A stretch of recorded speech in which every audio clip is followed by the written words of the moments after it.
Welcome back into the Lions 24/7 podcast. I'm Tyler Donahue, Lance Glenn, working hard behind the scenes as our producer.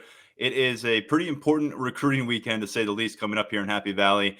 The biggest weekend in terms of official visitors on the calendar here in 2022, and a lot of implications for where Penn State could grow out the remainder of its 2023 recruiting class. Nearly the entire 2023 recruiting class is going to be on campus in terms of commits, and then a bunch of uncommitted guys. We'll talk about that and plenty more with Tyler Calvaruzzo, our full-time recruiting reporter here at Lions 24/7. But first, a look at one of the incoming freshmen. Almost everybody is in town from that 2022 recruiting class, and one of the last additions there, Vega Ioane, is going to be on campus next weekend. So he's just finishing up everything in the Pacific Northwest, performing for one of Washington's premier high school programs. We'll talk about his career at Graham Kapowsin and a lot more, and bring him on the show right now. Good morning to you. Good afternoon from us. Really nice to have you on the show, Vega. Of course, my pleasure. Thank you for having me. Well, I know that you have seen a lot of your future teammates, post that they're on campus, and you've kind of read that they're getting to campus and getting started. How much does that kind of make you excited and really chomp at the bit to get there next weekend yourself? Seeing all those guys, they're all moved in, everything got me feeling ready to go. It makes me feel a little sad, being one of the last ones getting on campus, but, it's whatever. Our school season about to end up in a little bit. Graduation on Monday, and then I head out there on Sunday.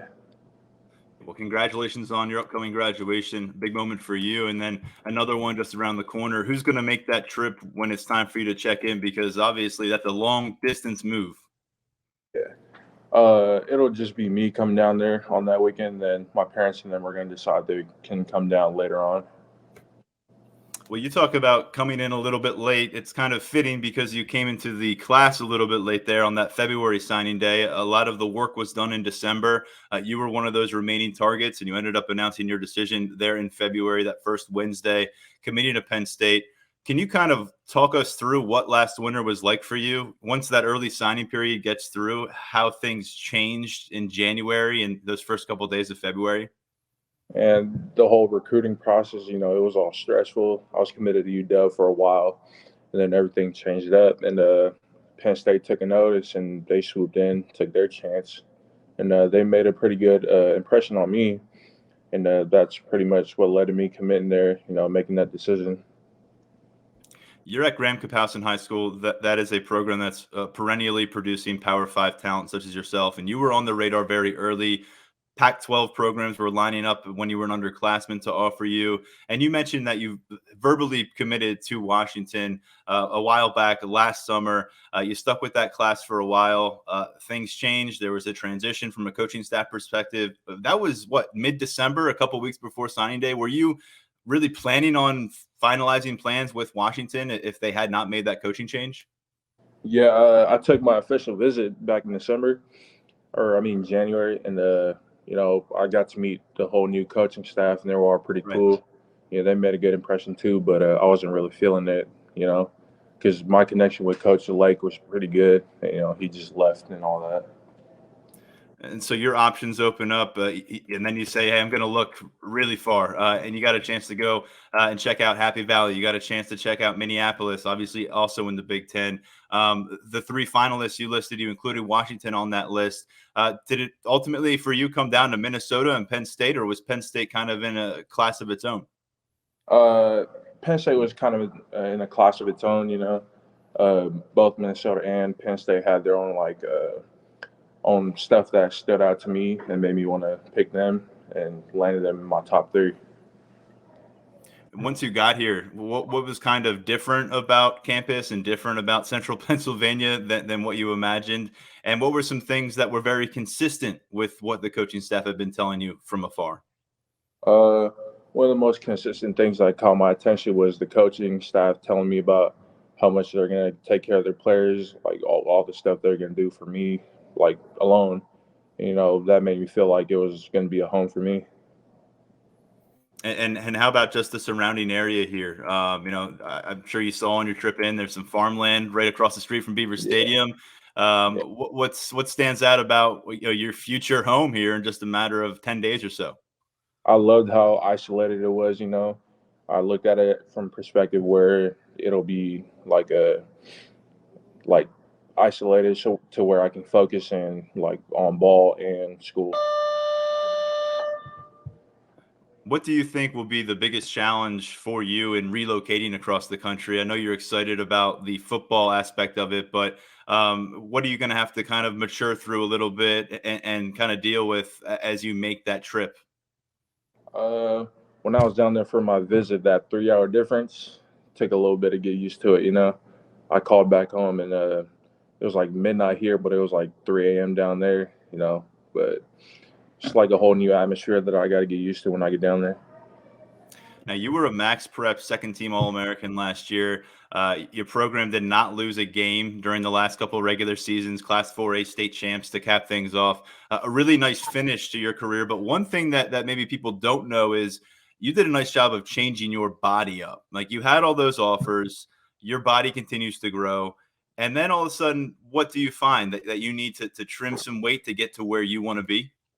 Yeah, I started playing varsity in my sophomore year. I was around like 295, and I was feeling that I was a little bit too light to the point where I was getting bullied off the ball a little bit. And then our season got canceled, or not the season, our school year got cut a little bit short. And then throughout that COVID season right there, I was just putting on weight, see where I can get. And then coming back for my junior year season, I got to the point where I was a little too like overweight and all that. And I felt myself was getting a little slow and all that. So then I decided to cut down a little bit before senior year. So it was straight work that summer and after the season. Yeah. And so the way James Franklin described you, Vega, on signing day, he said you showed up on campus, you were weighing somewhere around 330 pounds, but he said you carried it like you were 295 pounds. It was obviously a very positive feedback about what they saw in you as a staff. Where are you right now from a weight standpoint? And ultimately, where do you think you kind of land as a college player from a weight perspective? Right now I'm around like 325, cut down, like 5 pounds. But when I get down to college, I'm just going to put on more muscle and see where I land on that line. Now, Penn State has a lot of things going on right now. They've got some newcomers. They brought in a transfer to the interior. Tell me about what you've been explained about your role, year one on this offensive front. Me and Coach Trout were talking about it a little bit. He said that Landon Tengwall redshirted his freshman year. Took some time to learn that playbook, get a little bigger and stronger and faster. But to me, I'm trying to get there and make an impact as soon as I get there. What do you think are the biggest things you've kind of got to check off the list to put yourself in a position to do that when you guys are kicking off in September and then into October and November, of course? Uh, to me, in my opinion, probably the most or the more important thing I got to worry about is like the mental part, all the playbooks, all the plays. You got to learn that, all the calls. But physically, I feel like I can handle anything. And that's the feedback that we've gotten from the Penn State staff, that they think physically you'll be able to get here to campus and do some things. Now you get on the practice field in August. What is the kind of, I guess, what kind of label do you want to carry on the practice field early on? What do you want to be known as in the trenches as Penn State gets underway and you guys put the pads on eventually this summer? That's one thing I've thought about for a while after my visit. I want to get down there and let myself stand out, let myself be known. I want to come out there, be that leader that's just there. Make a big impact. It's a very large group of freshmen, linemen, and as I mentioned, you got a transfer involved there.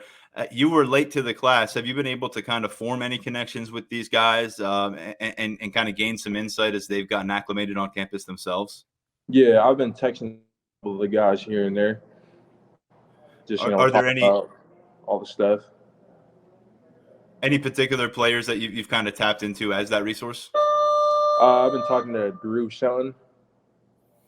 And of Yeah. course, Drew got to campus ahead of you, and he's primed to play that tackle position. From a guard perspective, what do you think? I mean, are you a guy that can play all three interior positions? Is snapping the football something that's going to be part of your arsenal or has been? Tell me a little bit about that versatility you may have. I've never played center and like touched the ball ever, but for the past like couple weeks, I've been working on snaps, just in case that's the biggest thing to me. You know, I got to work on everything just in case. I'm gonna stay ready. Right. And so, just in case, in the terms of preparation, what have you been doing back home? What will you continue to do in this next week and a half to make sure that you are able to kind of hit the ground running on campus?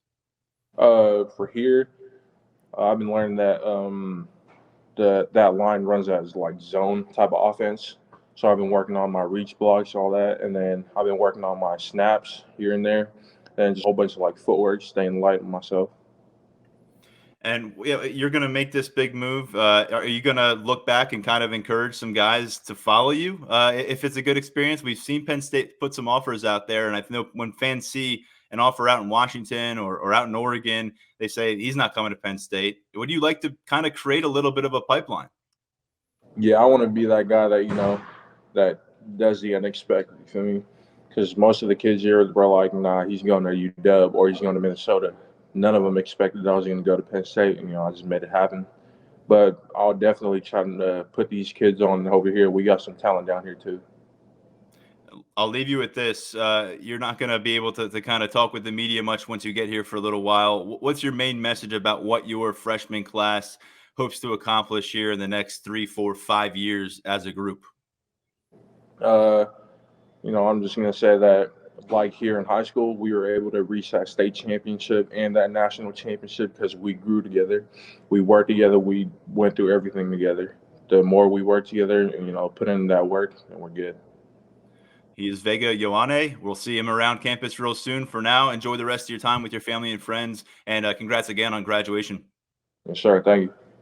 As I mentioned at the top of the show, very pivotal weekend impending for the Nittany Lions here in Happy Valley. Long list of official visitors. I don't think they have put a cap on the list of official visitors for this weekend, and thus we call upon Tyler Calvaruso, who's done a fantastic job tracking all these visits, confirming things, and as we get closer, confirmations are pretty important with these official visits, as it always we're reminded on a cycle-by-cycle basis. Let's have Tyler hop in with us now. What's going on, man? Not much, man. Like you said, we're making sure all these kids are getting to campus because it's ever-changing and confirmations flowing in. Sometimes they do, sometimes they don't. We'll take all the ones we could get because some names just pop up sometimes. Yeah, let's get to it. You were on the last episode, and of course, one of those official visitors from last weekend, Yazid Haynes, ends up committing to the program as an athlete, could play receiver, could play cornerback. We discussed that at length last time around. It's a longer list to go through this time. We do have a commitment date on the calendar from a guy who was on campus last week. We'll get to that. We'll get to some other odds and ends, but let's talk about the centerpiece of this situation and start with the fact that essentially the entire 2023 recruiting class is represented. Jameel Lyons will be on campus next week for his official visit. Marcus Stokes we saw around campus last week. But, man, the gang's all here. Yeah. Alex Birchmeyer tweeted about it yesterday. Big weekend coming up, and there are going to be about 9 commits on campus to try and sell that vision to all the uncommitted prospects that Penn State is set to host on their official visits. And it goes without saying that it's huge to have those guys there on this kind of a weekend where there is so much at stake and just the magnitude of prospect that Penn State is set to host. To have those guys in their ear around them and saying, hey, look, this is what we saw in Penn State. This is why we wanted to commit. This is what we saw in Coach Franklin and his vision. This could be you. You could join us. And just to have that message conveyed, not just by just a couple of commits, but I mean, we're talking about nearly a dozen. That resonates with guys. So with leaders like Birchmeyer on campus, that's going to be big for Penn State. It's almost like having another set of assistants doing the recruiting pretty much if you think about it. Yeah, we saw 3 of these offensive linemen. All 3 of them will be on campus this week. The remaining guys who are on board with this offensive line class, Anthony Dunca and Javen Williams, and, of course, Alex Birchmeyer, who was on our show last week. I know Birchmeyer, in speaking with him, very enthused about the fact that he feels like they come off as a group that genuinely enjoys being around each other, genuinely is embracing the fact that they're buying in for the next 4 or 5 years together, kind of committing to one another just as much as they're committing to the program. And he feels like that's going to be a good selling point and a natural selling point on a weekend like this. One name that we got to cross off the list that Alex had mentioned he was excited to get on campus with, you reported this earlier in the week, is Caden Proctor, and considered the number 1 offensive tackle prospect in the country by many out there, and really starting to narrow his focus. And for a while, this was on his schedule. Not going to happen, though. Yeah, Proctor won't be making the trip. And at the end of the day, it's nothing that Penn State did. It's not really a Penn State related thing. It's just a matter of where Proctor's recruitment is trending right now and the schools that he's zoning in on. Penn State did a good job recruiting him by all accounts. The visit was scheduled for a while, but at the end of the day, he's really starting to focus on a couple schools and kind of has a really good idea of where he wants to be. And he just decided to scrap the Penn State visit and focus on that. Not a Penn State issue. They did all they could in this case. Yeah, and the other name that Alex Birchmeier was very quick to bring up, Evan Link, was on campus last week, continues to play very close to the vest with his recruitment. He's got things to sort through, but very high on that priority list for Penn State, position by position. And now you have to fill another slot there with Joshua Miller flipping to Georgia early this week. Let's focus on the possibilities. Everybody's kind of heard about the committed guys. They're not as exciting these days to listen to. Let's talk about the top targets that are on campus, and let's begin with some of these in-state talents. And Tamir Robinson, we've heard Brian Doan on the show multiple times talk about his progression from a guy who was considered a top 24/7 safety to a top 24/7 linebacker, now a top 24/7 edge rusher. And it's been fun to kind of track that progression. And every step of the way, Penn State has been a player. Yeah, Robinson's been a hot topic of debate on the Lions 24/7 board. He was at Virginia Tech last week, and that visit seemed to go well. But the growing consensus seems to be that this one's going to come down to Penn State and Miami. I think Penn State's going to have a chance to close the deal this weekend, obviously. But, this is pretty much the definition of a battle right now. Miami has made a pretty strong impression. I think Tech is a little bit of a wild card. I still think the Hokies are kind of, lurking in the corner a little bit. I think they're going to have a chance, especially with Brent Pry being there now. But I like Penn State, this coming down to Penn State and Miami. I still think Penn State is in a good spot. I think the relationship Robinson has with Manny Diaz is trending in the right direction. I think it's growing, and I think that could be a determining factor coming out of the weekend. You throw in not just Brent Pry, but Tyler Bowen, the offensive coordinator with Penn State, who spent some time here, was very well liked by players, staff, media. It'll be interesting to see as Virginia Tech and Penn State start to, collide a little bit more frequently on the recruiting trail with some familiar names.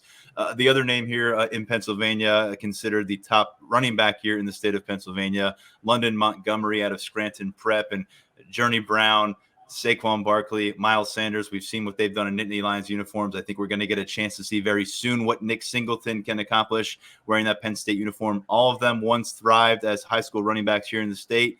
It's an easy sell. Where is this, though, coming off the Trayon Webb visit last week? He's up from Florida, a top 10 running back recruit. And from London Montgomery's standpoint, as he's been exploring his options. Yeah, we talked about Montgomery a little bit on Tuesday, and it's really more of the same heading into the weekend. There's going to be a spot for him at Penn State, it seems, regardless of whether or not Trayon Webb decides to become a Nittany Lion. And to be completely honest, by the time this episode airs, I think there's a good chance I might have a crystal ball in for Montgomery just with the way things are heading. In-state guy. There's really not that much to sell in regards to running back staying home and thriving at Penn State. Montgomery sees all that. The staff is high on him. He's fresh off the Tech visit, but the intel indicates that Montgomery's trending towards Penn State. I hope Lance was listening closely because he's going to race you to the crystal ball and try to get this podcast up as soon as possible. The pressure's on for you. That's a notable one right there, obviously. Yeah. Is Penn State, sitting at this threshold where, they've been waiting for this big push and maybe stacking up some commitments. We'll talk a little bit, but, people want to see 10 commitments in 1 month like they saw last summer. I don't know if we'll get to that point, but it does feel like this is a weekend where you could see the floodgates start to at least seep a little bit. And how about someone who's coming to town with a future Nittany Lion? And that's King Mack, St. Thomas Aquinas defensive back, a guy who really lit it up on the spring track circuit. As a result, has been a riser in all rankings at 24/7 Sports. Obviously, an outstanding football player. At St. Thomas Aquinas turns out a bunch of good ones, and Conrad Hussey is one of them as well. A safety prospect who committed to Penn State this spring. Hussey's a guy who had a really strong week at a showcase event in Vegas last weekend. He's going to be probably rising up the rankings. He's starting to collect some interesting Power 5 offers.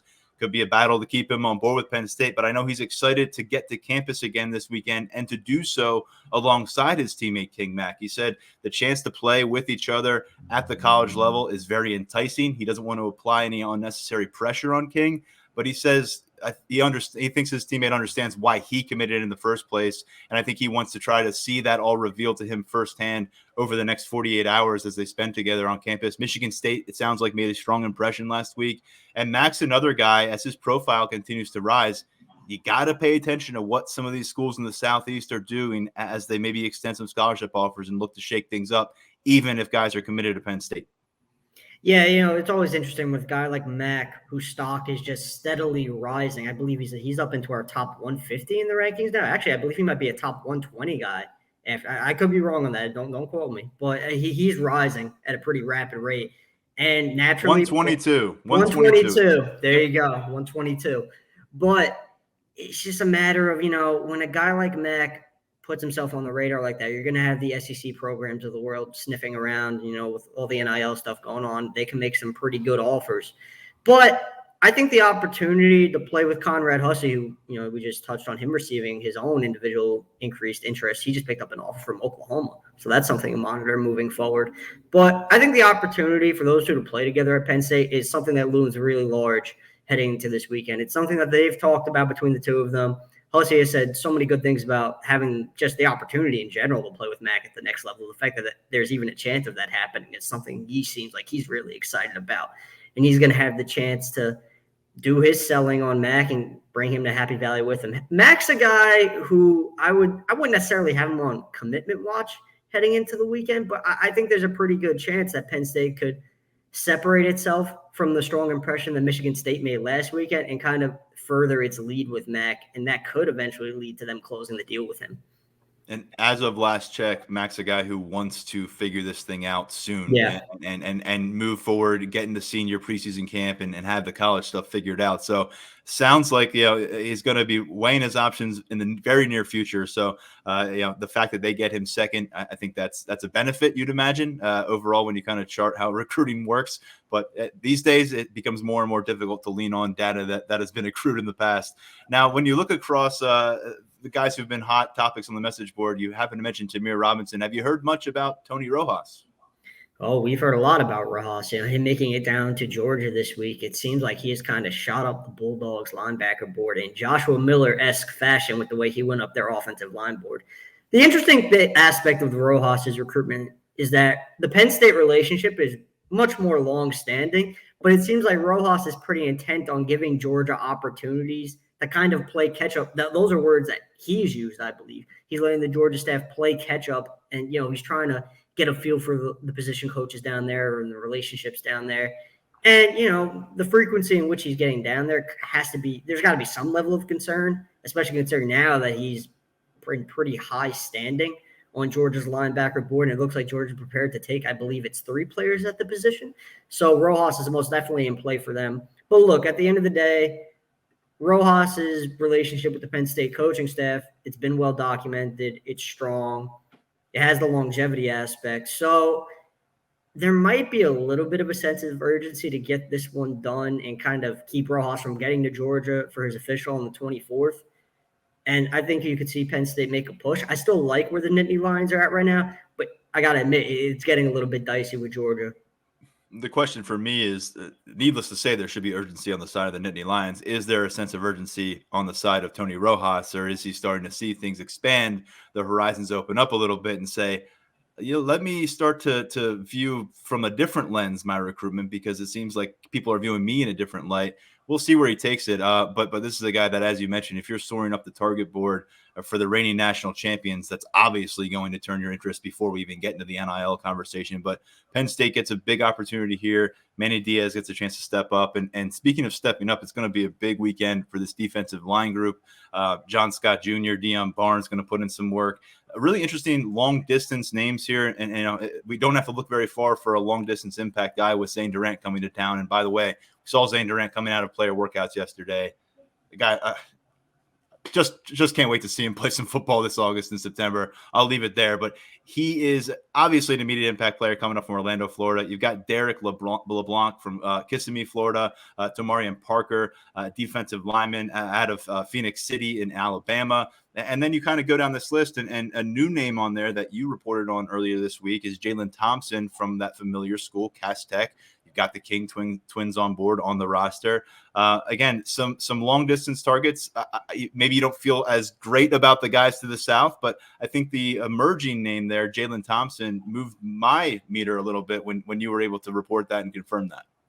Yeah, just starting with the guys from the South, I think Penn State's going to have to make a pretty strong impression to give those guys reason to take their talents to State College. Because at the end of the day, a lot of those guys have a desire to play closer to home. They grew up watching SEC football. That's where their heart is. Parker's a pretty good example of that, where he has a pretty decent level of interest in Penn State. But his own father has recently said in interviews with 24/7 Sports that it seems like, more trending towards the SEC, Georgia, Tennessees of the world. So John Scott Jr. and Deion Barnes are going to have their work cut out for them with that group this weekend, just convincing them that, hey, there could be a spot for you here, even if it's not in the South, even if it's not that close to home. This could be your future home. We have what it takes to get you to that next level. And with Thompson, yeah, I would definitely say it's moved my radar a little bit as well, just because you had such a good unofficial visit with him in the spring to the point where he wants to get this official scheduled.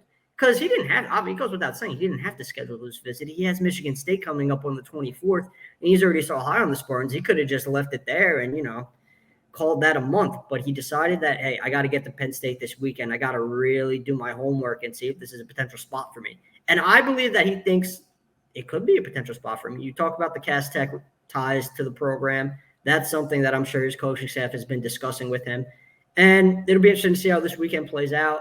I still like where Michigan State is at, but I think Penn State's making things interesting here late. The King twins have really enjoyed their experience with Penn State. I think the family, the coaching staff have really hit it off. And one thing to note here with Kobe and Kalen, they weren't just really good players at Cass Tech. They were the culture-driving players at Cass Tech. They were the guys that the coaches leaned on for a locker room that has a lot of talent, a lot of egos at Cass Tech, and perennially is getting recruited really hard. Those were two linchpin kind of characters. So their word and is going to carry a little bit extra, I think, and to get them around on campus this weekend, I'd imagine for much of the time is going to be an important aspect of that visit. Derek LeBlanc is coming off of a Florida visit, official visit, and that's where he's crystal balled 3 for 3, including one from Steve Wiltfong, a couple insiders out of Florida as well. So again, you're looking for home run kind of experiences here to get these guys to head back to the Southeast where they've got a lot going on already, and you want that taste to stick in their mouth for a long time. But uphill battles in some cases, in some others, looks like there's maybe an opportunity to push towards a commitment. And that's kind of what everyone's been asking you. And that's the 5-star mailbag for today before we get to a couple odds and ends. And I didn't pass it along to Lance, so there's no graphic on YouTube. But the question was, and you got this on the board, I know, but based on an over-under of 2.5 for commitments this weekend, and we'll extend that all the way to midnight Sunday night.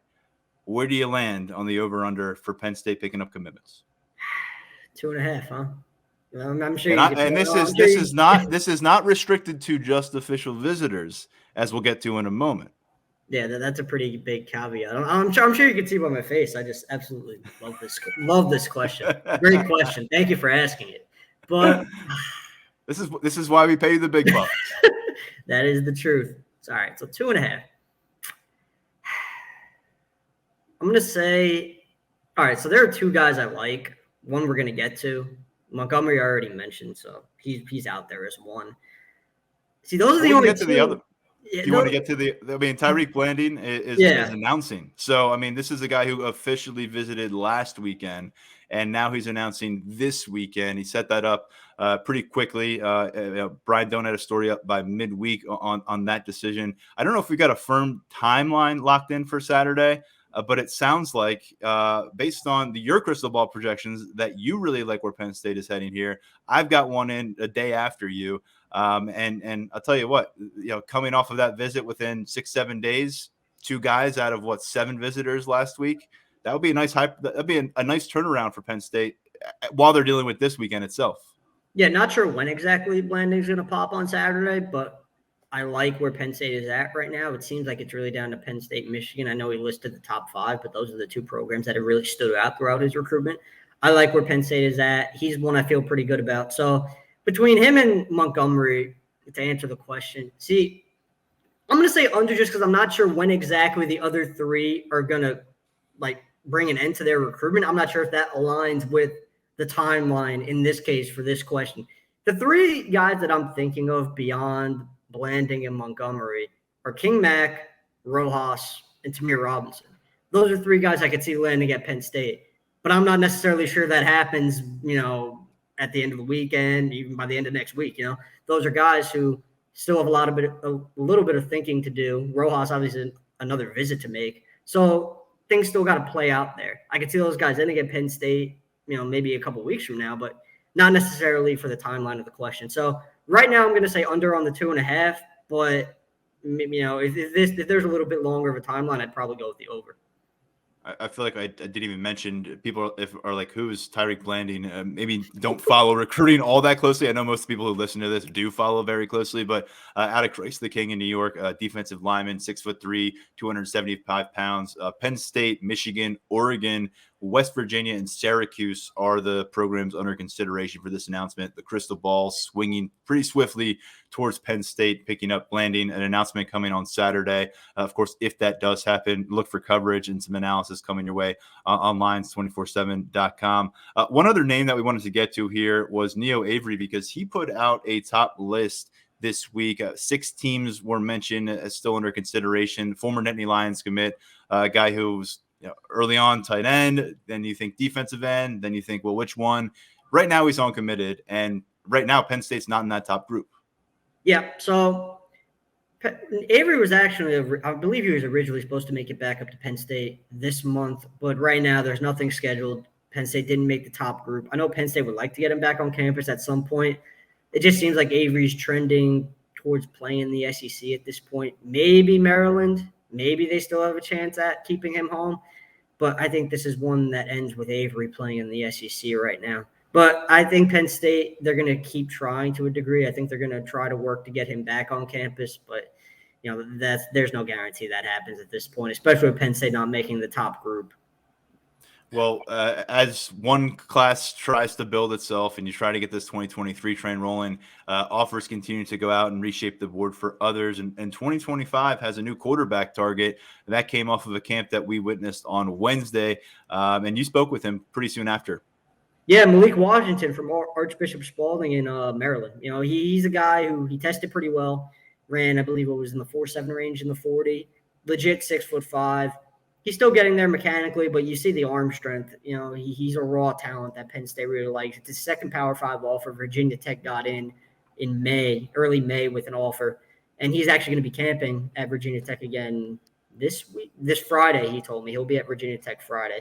But Washington has a pretty interesting tie to Penn State and his former high school teammate, Zakeem Wheatley, who tells him a bunch of good things about the program now that he has the offer. He says he gets better at Penn State every single day. And that really opened Washington's eyes, because Washington's a guy who's big on player development. He loved working with the coaching staff throughout his camp. And, I asked him, and I'm like, what do you think about your camp performance? And he was pretty honest. He was like, I was pleased, but I could have done a lot better. There's a lot of areas where I know I need to improve, and a lot of areas where I know it could have shined a little bit more.